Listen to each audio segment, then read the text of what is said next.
Olá, sejam muito bem-vindos, muito bem-vindas. Começa agora mais um Alesp em Pauta e segundo a Sociedade Brasileira de Dermatologia, números que mostram que 125 milhões de pessoas apresentam sintomas e consequências da psoríase em todo o mundo. Aqui no Parlamento Paulista, uma frente parlamentar de iniciativa do deputado Mauro Bragato visa defender e criar políticas públicas para as pessoas com doenças de pele e psoríase. E para falar sobre esse assunto, eu converso aqui no estúdio com a Alessandra Valéria Batista dos Santos, que tem a doença, e de forma online com o Carlos de Paula, que também tem a doença. E comigo aqui no estúdio, o médico dermatologista Wagner Galvão. Sejam todos muito bem-vindos. Dr. Wagner, vamos começar com o senhor explicando um pouco o que é a psoríase. Guga, tudo bom? A psoríase é uma doença crônica de pele. É uma doença que, da forma mais comum, ela causa placas vermelhas que descamam. Tem alguns lugares que ela gosta mais, então joelhos, cotovelos, ali nas costas, mas ela pode dar virtualmente em todas as áreas do corpo. E hoje a gente tem alguns entendimentos, que a gente provavelmente vai passar aí durante a conversa, do que isso significa do ponto de vista sistêmico, que pode causar artrite, tanto nas juntas periféricas quanto na coluna, e outros problemas, como doenças cardiovasculares, doenças metabólicas. Só um dado para a gente esquentar a história, em quem tem psoríase grave, comparado com a população normal, a gente tem uma perda de expectativa de vida de 6 anos. Morre-se 6 anos antes, e isso tem a ver com a doença.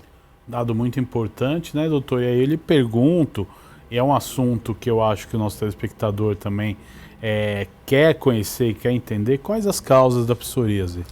Pergunta do milhão, né? A gente tem um aspecto genético e tem os aspectos que a gente vê ao longo da vida. Por exemplo, se eu tenho 2 gêmeos iguais, que teoricamente, eles têm o mesmo material genético. Um tem psoríase, 70% do segundo vai ter psoríase. Se os gêmeos são diferentes, é 40%. Isso me mostra assim, eu tenho um aspecto genético, mas a gente sabe que você aumenta a chance de ter psoríase quando você tem obesidade, tabagismo, etilismo, abuso de álcool. Então, tem esses outros elementos ao longo da vida que vão favorecendo essa inflamação. Agora, importante tudo isso, quais são os tipos de psoríase e como eles se apresentam? A forma mais comum é essa psoríase em placas que eu falei, placas vermelhas que descamam, geralmente placas bem delimitadas no corpo, couro cabeludo. Pode ter psoríase ungueal, dando nas unhas, psoríase artropática, dando nas articulações, placas menores, que a gente chama de psoríase gutata, uma forma generalizada que chama psoríase eritrodérmica, e tem uma forma muito especial da psoríase, que é uma forma aguda, pustulosa generalizada, que tradicionalmente a gente falava assim, ela é uma forma muito grave, é uma forma que, quando você fala da psoríase em geral, você fala uma doença crônica, mas você não tem o conceito de a mortalidade palpável naquele momento. Mas quem tem a crise da psoríase pustulosa generalizada, você tem a vida naquele momento está em risco. É importante a gente explicar isso e assim, que momento da vida ela se manifesta, doutor? Pode ser em qualquer idade, tem alguma faixa etária que ela é mais risco, como é que funciona isso? Ela tem 2 picos onde ela aparece mais, ali aos 20 anos de idade e aos 40 anos de idade mais ou menos. Porém, a gente tem criança com psoríase e a gente tem surgimentos mais tardios. Ela é muito democrática, ela pode surgir em qualquer momento, mas tradicionalmente ela marca ali ao redor dos 20 e ao redor dos 40. Fora a questão genética, tem alguns fatores aí, seja de climáticos ou do modo de vida da pessoa que pode levar à psoríase. Como é que funciona isso? E aí eu te pergunto, tem uma influência da questão emocional também? Como é que funciona? A gente já tem algumas respostas. Então, por exemplo, aqui no Brasil, a prevalência é 1,3% da população. Se a gente olha em alguns países, a prevalência começa a ficar muito alta. Lá em países nórdicos, Europa e tal, chega a 8%, 9% da população, é muito alta. E isso me mostra uma carga genética. Por um outro lado, aqui no Brasil mesmo, a gente tem variações. Então, sul-sudeste você tem uma prevalência maior e norte-nordeste menor. Existe dos aspectos da vida, né, muito tradicional lá no Nordeste, porque o sol ele é benéfico, ele diminui a chance desta inflamação. Então, normalmente, em cidades litorâneas você tem uma incidência um pouquinho menor, fora a diferença do antecedente, do antepassado genético. Então, onde a gente tem imigrações mais europeias, populações mais predominantes europeias, a gente tem uma tendência um pouco maior, onde a gente tem populações mais misturadas, indígenas, afrodescendentes, é um pouco menor. Dr. Wagner, nós vamos conversar bastante nesse programa sobre a psoríase, mas eu quero saudar os nossos outros convidados. Primeiro, a Alessandra, contando um pouquinho de como é a sua luta com a psoríase, quando ela surgiu na sua vida, como ela surgiu e o que ela atrapalha no seu dia a dia e como você convive com a doença hoje. Tudo bem? Então, eu fui diagnosticada com 15 anos de idade, com psoríase. Eu passei dos 13 aos meus 15 anos dentro da Santa Casa, em Santo André. E lá eu fui diagnosticada depois de várias tentativas de curar uma alergia nas minhas mãos que ninguém sabia o que era. Inclusive, quando eu fui para lá, ela tinha estourado no corpo todo. Quando eu fui, em todas as minhas dobras, eu tinha feridas. E as minhas mãos viraram também uma ferida só. Eu não tinha mão, você via só os ossos das minhas mãos. E aí, de tantos testes, de tantos estudos, descobriu-se que era psoríase. Então, dos 15 anos para cá, eu nunca tive tratamento. Porque disseram que na época não havia tratamento para psoríase. Então, foi tudo paliativo. Foi diprozone a vida toda nas minhas mãos.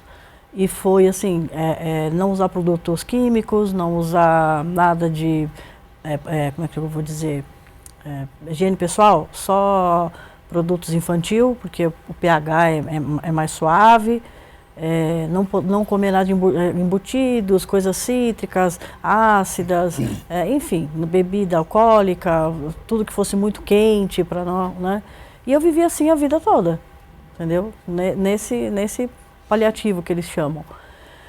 Até que eu sempre tive dores no meu corpo, principalmente nas minhas costas. Sempre. Eu ia ao médico e eles diziam para mim, é coluna, você sente errado, usei aquela cinta, né, de postura, não, porque é crescimento, não sei, é sempre assim, entendeu? E aí uma época, tem um tempo atrás, eu fiquei sem andar, porque me paralisou as pernas por causa da coluna. Andei, consegui me restabelecer e tal. E agora, quando foi em 2020, bem no começo da pandemia, comecei a sentir muitas dores na minha cervical. Inclusive, achei que era torcicolo. Vamos trocar o travesseiro e tal. Travou. Eu não conseguia mais mexer o pescoço. Entrei numa cirurgia, fiz exames e deu que eu não tinha mais discos. Meu organismo absorveu os discos. Então, todas as vértebras ficaram coladas. Então, eu tive que fazer uma cirurgia de urgência, porque já lesionou a uma parte da minha medula, inclusive. E daí pra cá, eu venho assim. Aí, logo em seguida, já começou a minha lombar, né? Eu já fiz uma cirurgia também na lombar, 2, inclusive. Tenho 16 parafusos na coluna, hastes, cage. E procurando médicos para descobrir o porquê estava acontecendo isso, porque eu não tinha ideia que a psoríase era uma doença autoimune e que causava tudo isso. Então eu comecei a procurar médicos, até porque eu comecei a ficar ruim.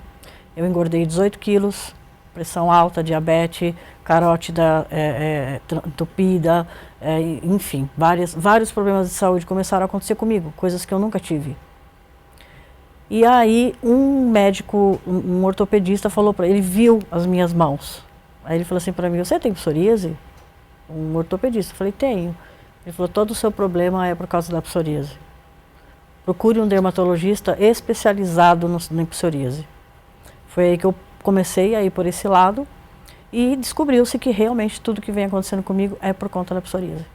Doutor, antes de eu saudar o Carlos e conversar com ele, eu quero que o senhor explique todo esse processo, né? Porque assim, no leigo, essa história do paliativo hoje em dia, tudo que a medicina não tem resposta é paliativo. Isso é muito complicado, né? Poxa, a Alessandra, me dói ouvir a história dela, porque a história dela representa exatamente o porquê a gente está aqui e a causa, né, o objetivo dessa frente parlamentar, que é muito oportuna. O que acontece? Qual o exame que diagnostica a psoríase?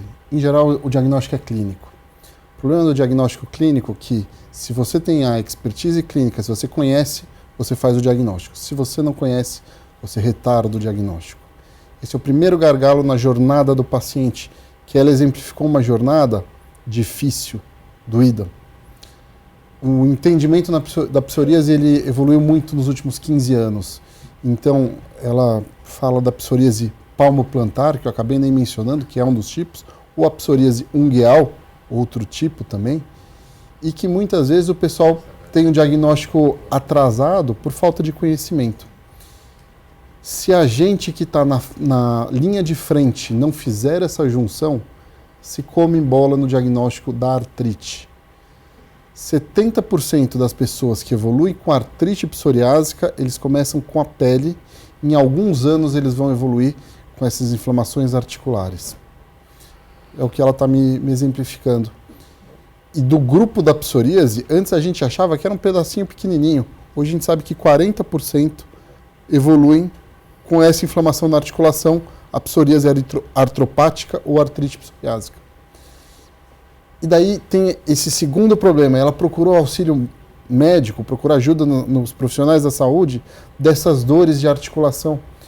E muitas vezes o pessoal pega uma dor na coluna, que pode aí estar representada, e eu tenho que falar, ela não é paciente minha, nunca a examinei, tomo a liberdade de às vezes até errar, né? Mas, por exemplo, a característica da dor mecânica, que é a dor de quem senta diferente, de quem faz esforço, é diferente da dor inflamatória. E como que a gente diferencia isso? Precisa do conhecimento técnico. Numa anamnese, muitas vezes, no exame físico, e às vezes alguns exames de imagem, eles mostram que, opa, eu tenho uma inflamação, isso não é uma sobrecarga mecânica, não é postural. O que ela descreve ali na coluna da junção das vértebras, provavelmente é uma anquilose, que é o estágio final da inflamação. Você vai tendo uma deformidade nas articulações, do ponto de vista que ela perde a funcionalidade. E isso na coluna, dá uma coluna ali de vara de bambu, que a gente chama, e ela tem isso, inclusive, possivelmente, na região cervical também. E isso impactou, inclusive, hoje, a mobilidade dela.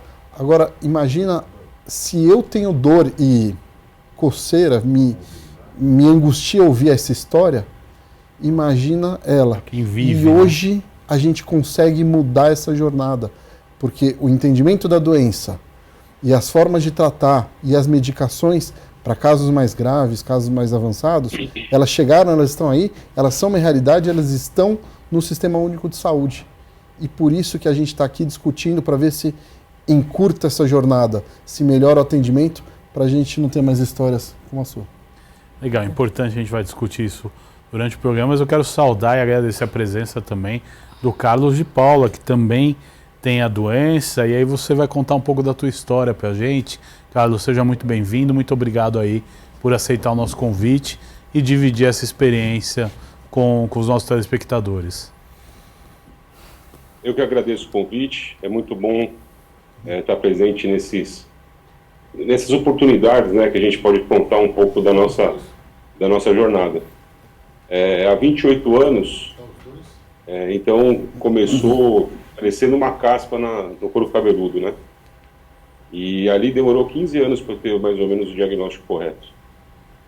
E aí foi uma jornada de muito sofrimento, porque passado ali por alguns profissionais que não tinha, né, não era o segmento talvez que eles tivessem aí naquele momento, não era, então eles não eram especialistas. Então por ali a minha psoríase, por falta de informação, ela também se complicou. Então a gente sabe que o uso do corticoide, né, de forma não controlada, pode dar ali um rebote e a psoríase ela pode voltar num quadro pior. E assim foi.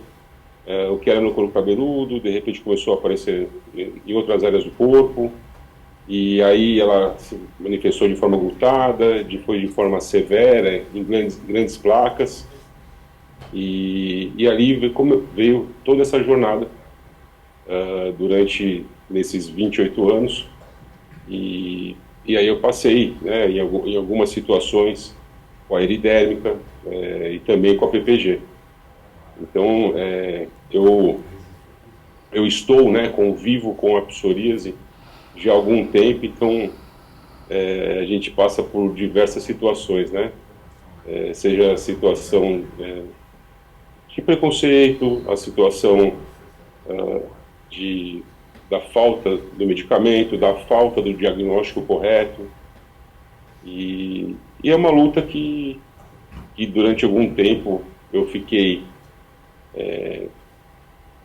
fechado, não querendo, né, aparecer, não querendo entender o que estava acontecendo no meu corpo, e até que eu resolvi, então, caminhar um passo à frente, procurando alternativas, procurando profissionais, querendo entender, ainda que de forma não muito profunda, não muito técnica, mas entender o que estava acontecendo comigo. E hoje eu estou 100% sem lesão, né, com remissão 100%, tranquilamente, podendo ter uma qualidade de vida, né, mais tranquila, podendo caminhar e andar e frequentar alguns lugares que talvez um dia não frequentei, ter algumas ações, com fazer um simples, cozinhar, né, fazer um simples prato e não ter a preocupação que aquelas casquinhas vão cair. Enfim, tem várias situações então que hoje me permite estar num momento muito tranquilo da psoríase. Ela está aqui, né? Eu não tenho ela, eu estou com ela, mas eu estou um passo à frente dela. Então é como se fosse um mar bem limpo, né? Bem transparente, que você possa ver lá os corais lá embaixo ali, sabe? Então é assim que eu estou nesse momento. Eu sei que eles estão ali, mas eu tô tranquilo, eu tô vendo só a beleza do mar. Importante, né? O relato, né? O testemunho do Carlos em relação a isso. Agora, doutor, o que você tem a acrescentar na história dele? E me veio uma pergunta enquanto ele falava. Existe nesse caso, né, a cura da doença ou só se tem o controle, né? Ele usou o termo remissão. Geralmente remissão é quando você está livre da doença, então é importante a gente entender isso. Remissão é um termo técnico mesmo, como você falou. A gente usa, inclusive, remissão sustentada, quando eu consigo parar de tratar e ela se sustenta sem tratamento. Hoje, a realidade é a gente tratar a psoríase como uma doença crônica e ele fica bem, em remissão. Eu não gosto do conceito, e eu vejo muitos colegas falando assim, a primeira vez que o cara senta na mesa, o médico dá uma lapada e fala, isso é uma doença crônica, isso não tem cura. Eu acho que isso não ajuda ninguém. Eu nunca vi nenhum médico, quando vai tratar pressão alta ou diabetes, falar a mesma coisa. Você tem pressão alta? Tudo bem. Toma esse remédio. Controlou? Volta daqui a 3 meses, 6 meses, tá tudo bem. Descontrolou? Vamos trocar. Bota outro. Muitas vezes, a gente, no sentido de ser tecnicamente correto, fala, não tem cura, e o camarada que ouve como não tem tratamento, não tem o que fazer. E muito do que ela já falou, até o conceito, que na psoríase não se aplica.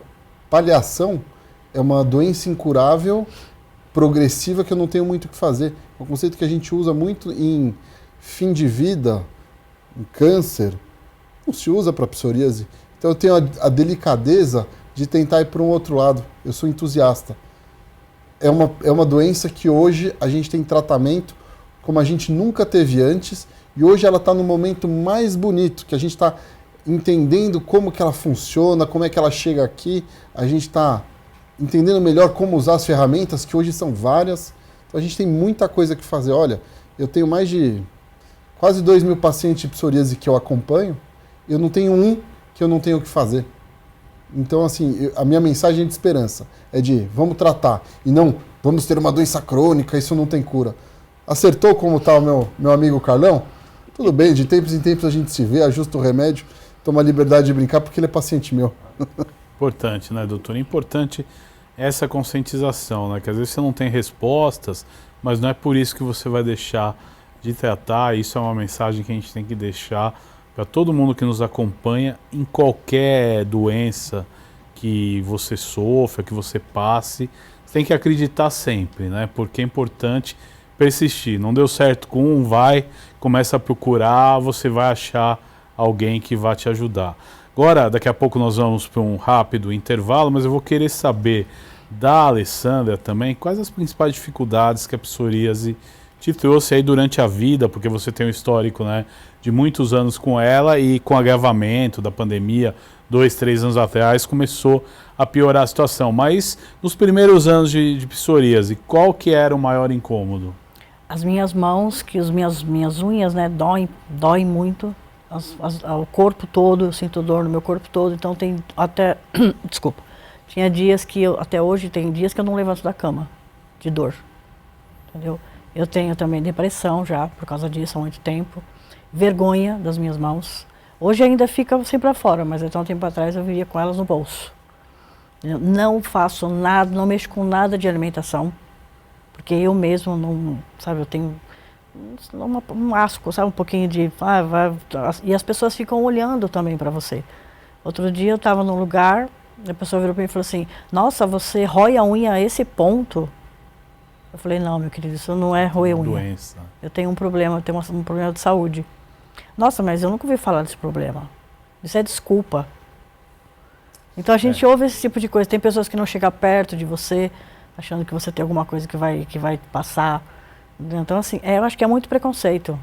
As pessoas ainda têm bastante preconceito. Doutor, vamos pegar o teu complemento antes do intervalo, mas é impressionante como a falta de informação ainda atrapalha no combate, né, a qualquer doença, qualquer situação, e é por isso que nós estamos aqui sempre lutando para levar informação de qualidade para o telespectador.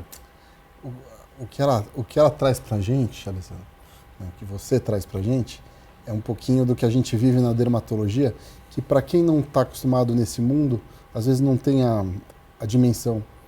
O problema que está embaixo disso se chama estigma. Não é assim, porque as pessoas vão pegar. Não, não.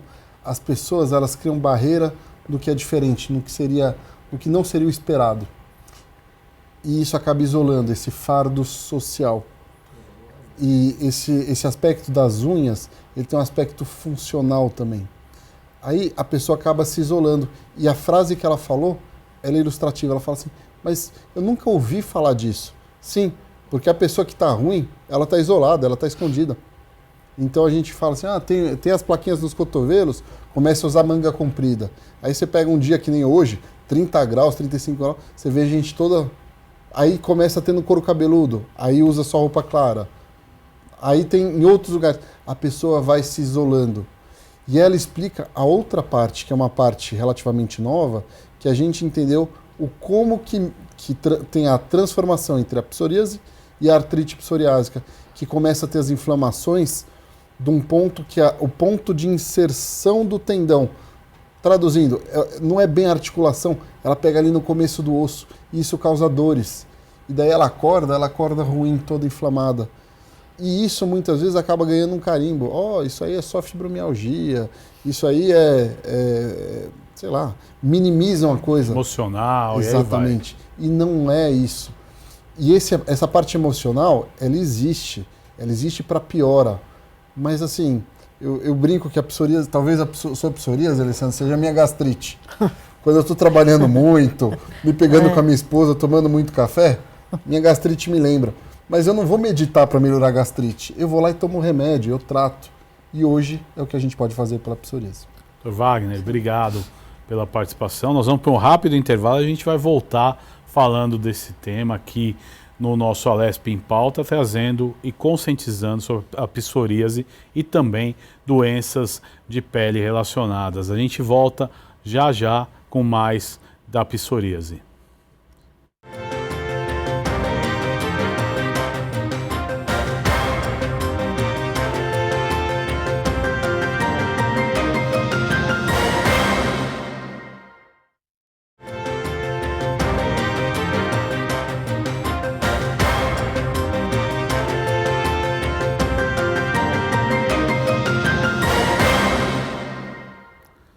Seja bem-vindo de volta a mais um Alesp em Pauta, hoje falando de psoríase, uma doença que atinge a pele das pessoas, e aqui o Parlamento Paulista tem uma frente parlamentar para defender e criar políticas públicas para essa doença e demais doenças de pele, iniciativa do deputado Mauro Bragato.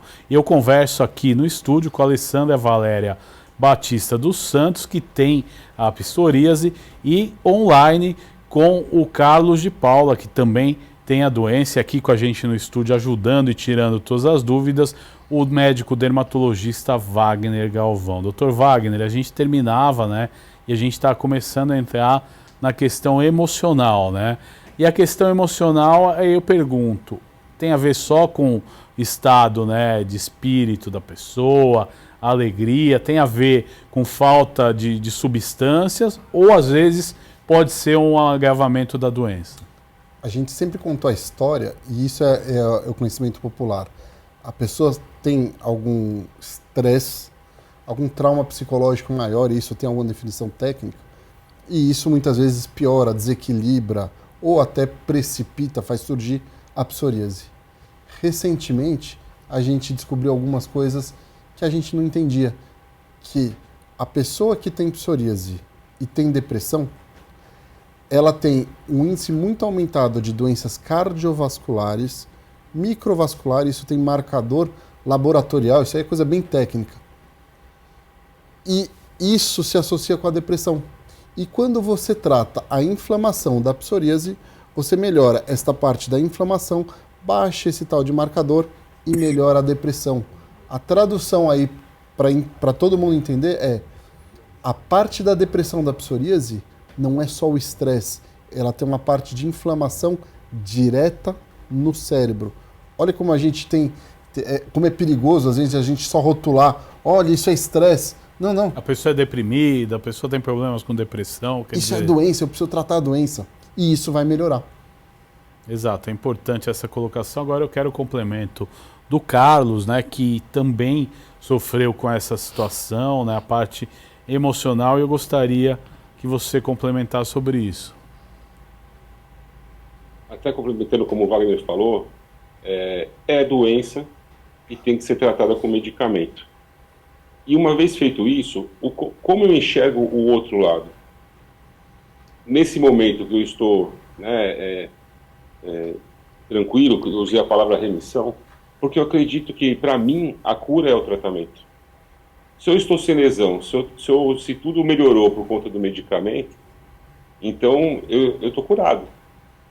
E enquanto eu manter esses dias de cura, se ele for daqui até pro resto, né, até meus dias finais, então eu fiquei curado. Então, assim, o que é cura para você?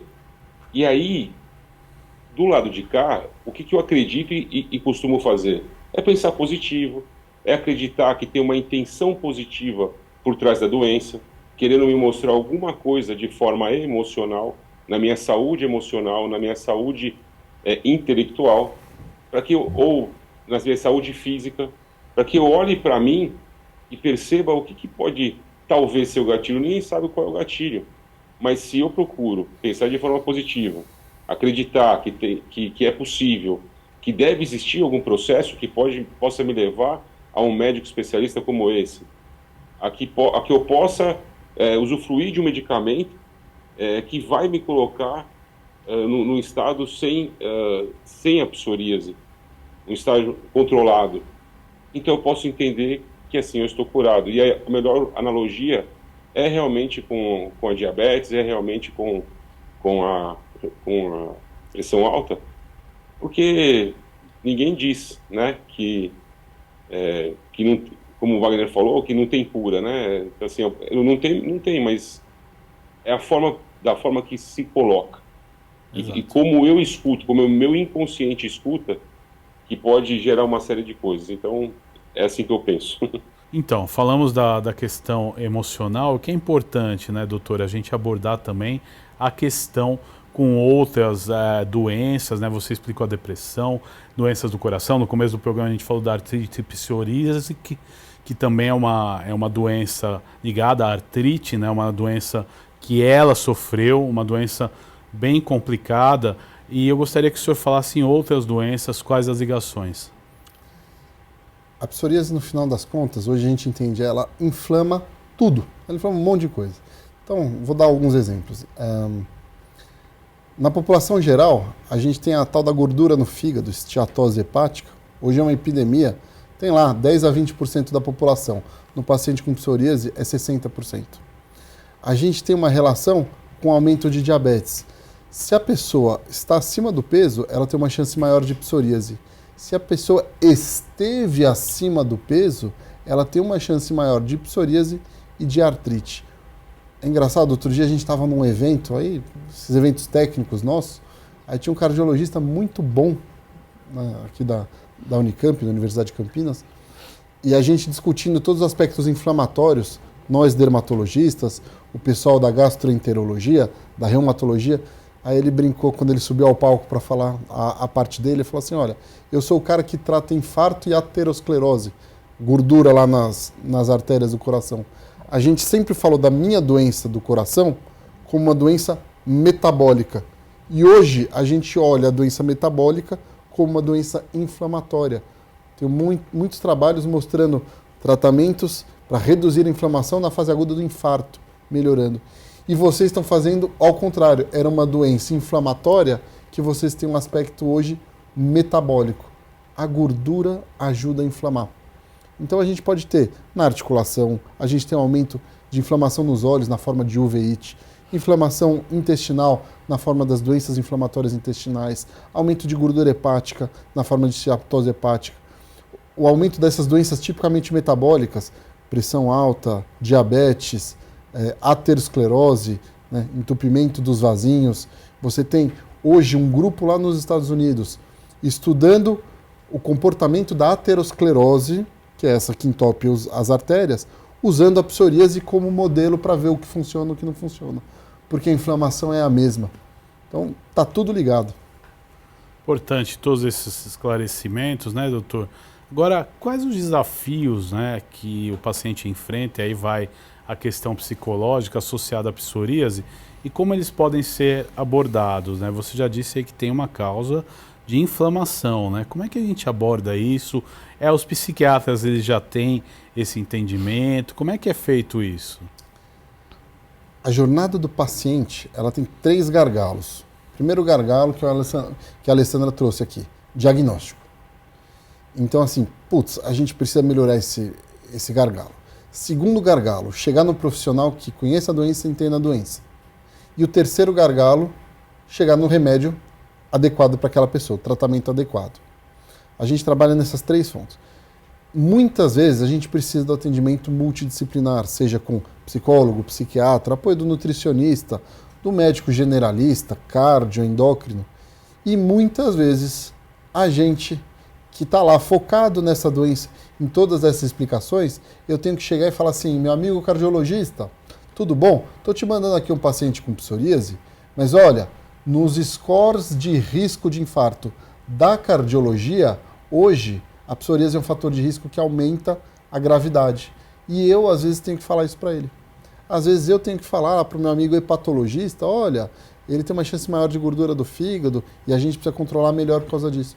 Então, muitas vezes, eu tenho que ser o zelador, o gerente desse paciente. Quer dizer, tem que ser um tratamento multidisciplinar, né? E é importante que se tenha essa consciência, né? E aí eu pergunto, doutor, como a gente vai vencendo essas barreiras, né? Porque eu acho que tem uma dificuldade, às vezes, de diálogo e entendimento, porque o cardiologista deve falar, não, disso sou eu que entendo. O que o dermatologista ele está vindo? Tirando aí a questão ética, mas como a gente vence essas barreiras? Engraçado, em geral isso não é uma barreira. Quando a gente consegue mostrar os dados, eles ficam surpresos. Agora, em breve, a gente tem um congresso aqui da Sociedade Brasileira em São Paulo, que eu sou um dos coordenadores, e a gente convidou o cardiologista para falar. Aí eu convidei um grande amigo meu lá do INCOR, tal, falei, escuta, Alexandre, me ajuda a fazer uma aula dessa. Aí eu dou material para ele fica encantado.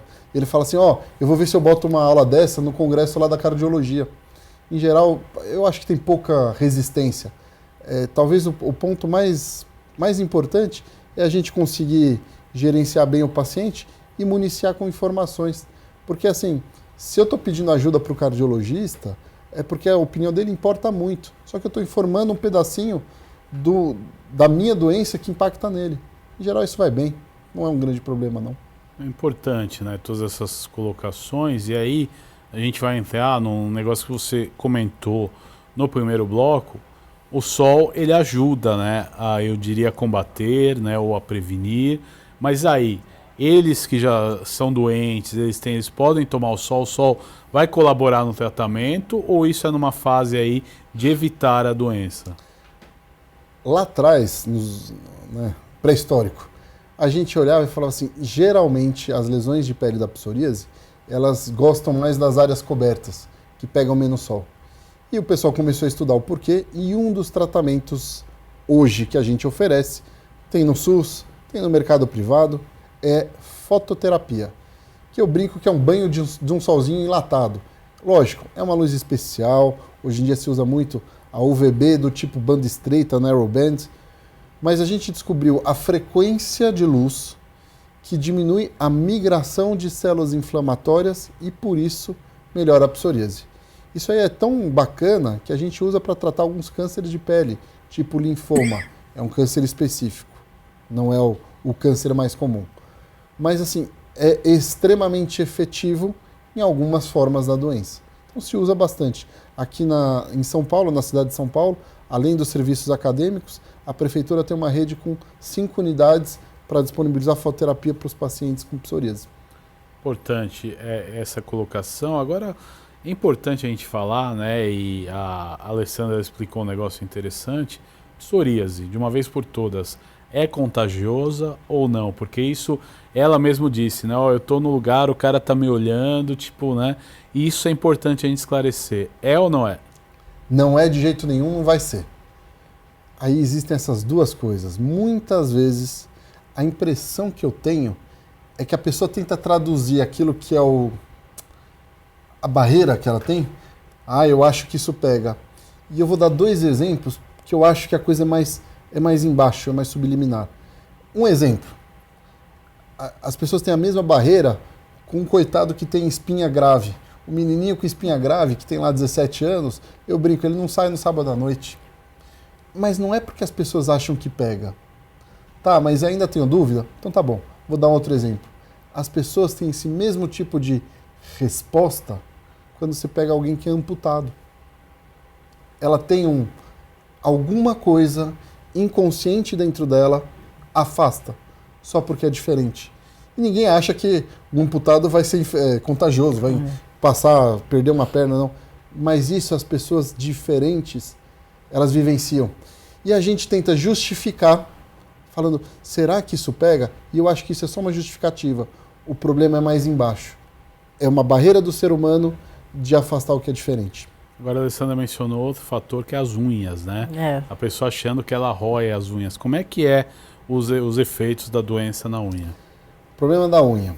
Até na classe médica eu brinco assim, 11 em cada 10 médicos tem qualquer problema da unha, você tem 2 diagnósticos, ou encravou ou é fungo. Você já foi tratada como fungo 1 milhão de vezes. Já. Então, você pode ter vários tipos de comprometimento de unha na psoríase e o mais tardio, o mais avançado, você tem uma destruição da lâmina ungueal. Ela fica toda irregular, cresce pouco, toda atrapalhada e aí muitas vezes as pessoas vão olhar e o primeiro senso comum é achar, puxa, será que isso tem a ver com fungo? Será que isso tem alguma coisa a ver com higiene? E aí aumenta o fardo da pessoa. E mostra uma outra coisa que a Alessandra vai poder, né, me disse, a gente só entende o quanto a gente precisa quando a gente perde. Sim. Então eu brinco, quando eu tenho um probleminha no cotovelo, machuquei um pedacinho, só aí eu vejo quantas vezes eu apoio ele por dia. E a unha é isso, né? Sim, exatamente. Para pegar, Sim, atrapalha. pra pegar, né? às vezes até para se coçar, porque você não tem a unha, né? Então você se coça com o dedo assim só, né? E tem aquela coceira que precisa da unha. Agora é importante, doutora, esclarecer também, ela pode dar em várias partes do corpo, ou de repente uma pessoa só tem na mão, a outra só tem no couro cabeludo. Como é que funciona isso? Ou se ela vai se espalhando aí conforme o tempo também de doença? Como é que funciona essa lógica? Tem gente que tem lesões localizadas e lesões generalizadas ou até universais. Ela pode dar virtualmente em todas as partes que a gente tem pele, couro cabeludo. Ela pode dar numa forma invertida nas regiões, por exemplo, das axilas, da virilha. Pode dar na região genital, no pênis. Tem descrições de psoríase na língua. Essas formas, quando ela pega as palmas e plantas, elas são muito desabilitantes, porque às vezes, por ter essas lesões, a pessoa não consegue caminhar, porque racha, sangra, ou às vezes ela não consegue se alimentar. Então ela ganha um aspecto desabilitante, incapacitante, por você ter a restrição do movimento por as lesões nessas áreas especiais. Essas invertidas, às vezes elas rasgam, sangram, e isso é extremamente problemático. Pode ir em qualquer lugar, mas essas são as formas mais problemáticas quando localizadas. É importante a gente esclarecer essas formas. E qual, na sua opinião, não diria que é a mais grave, né? Porque todas elas são, mas a que mais incomoda o dia a dia das pessoas? Eu vou usar a frase que eu aprendi com um amigo meu psiquiatra, porque às vezes alguém em casa tem psoríase, Alessandra. A forma mais grave é a sua. A maior dor do mundo é a dor do paciente que está na minha frente, que é a dor que ele mais vê. Então, para alguns, é a genital quando tem genital, é a palma plantar quando tem palma plantar, é na face quando tem na face. Ou às vezes é uma coisa pequena, que às vezes a gente tende a menosprezar, mas para ela tem um impacto maior. Então, eu não consigo falar, esta é a pior forma. A gente tem até uma ferramenta para medir o impacto na qualidade da vida. E de vez em quando isso surpreende, porque tem pessoas com formas às vezes menores, localizadas, que você olha, mas por algum motivo tem um impacto na vida da pessoa que eu não estou vendo. Só sabe quem tem. Doutor, nós já estamos caminhando.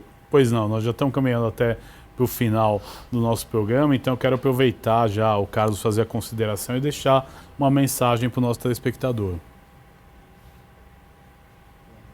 Olha, como muita coisa a gente quer deixar de mensagem, né? Mas essa que o Wagner deixou agora é uma grande mensagem, porque às vezes a pessoa tem uma lesão menor e o impacto na verdade é maior. Às vezes, como o meu caso, que me levou quase a óbito, 47 dias internado, 2 vezes na UTI, era mais grave, porém a minha cabeça me ajudou muito, né, pensando positivo, de forma positiva. Então, o que eu passo de mensagem para vocês é que, assim, pense positivo, busque um médico especialista, ele vai estar à disposição também no poder público. Se coloque, entenda que você talvez tenha nascido com isso, mas não se sinta à vontade com a doença, na zona de conforto. Vá atrás, busque informação. O que mais nos maltrata é a desinformação.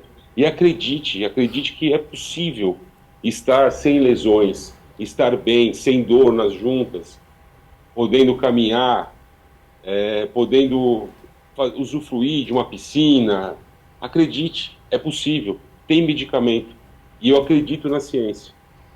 Mas depende muito mais, às vezes, de nós sermos nossos autogestores, indo no dermatologista especializado, indo num outro médico de uma outra especialidade, seja o cardiologista. Às vezes essa função é nossa, que às vezes não é muito orientada. A gente passa, como paciente, a responsabilidade toda para o médico. A gente tem também que fazer nossa lição de casa. A gente tem que ter disciplina e organização. Mas é possível viver sem a psoríase. Importantíssima a mensagem. Alessandra, deixe sua mensagem para o nosso telespectador também. Eu gostaria de pedir um favor, na realidade, de que não são todos, mas que os médicos que quando pegar um caso desse como o meu, como o do outro rapaz, não dissesse, não tenho o que fazer com você. Entendeu? Isso é muito triste da gente ouvir. Doutor, as suas mensagens finais, considerações e importância, né, do Parlamento Paulista discutir essas ações numa frente parlamentar. Agradeço a Alessandra, que conheci recentemente, ao Carlos, que eu já conheço, a vocês o convite, e a frente parlamentar para a gente poder encurtar essa jornada do paciente. Puxa, hoje a gente está no momento que eu tenho ferramentas, então vamos aprender a usar, vamos aproximar os pacientes do tratamento, do que resolve o problema para eles. Agradecer que a Secretaria de Saúde mandou representantes, então veio gente, eles estão dispostos, a gente vai trabalhar junto e espero que a gente consiga fazer disso, edificar ações práticas que realmente melhorem e que impactem.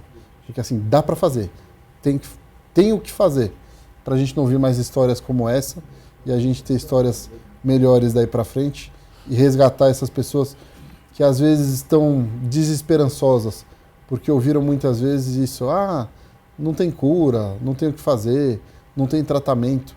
E tem sim, muita coisa a ser feita. Muito obrigado, doutor, muito obrigado aos convidados. E este foi mais um Alesp em Pauta, esclarecendo a população sobre psoríase, uma doença de pele. O Parlamento Paulista tem uma frente parlamentar em defesa e criação de políticas públicas para essa doença. Você pode ver e rever este e outros programas em nosso canal no YouTube. Até o próximo encontro. Tchau.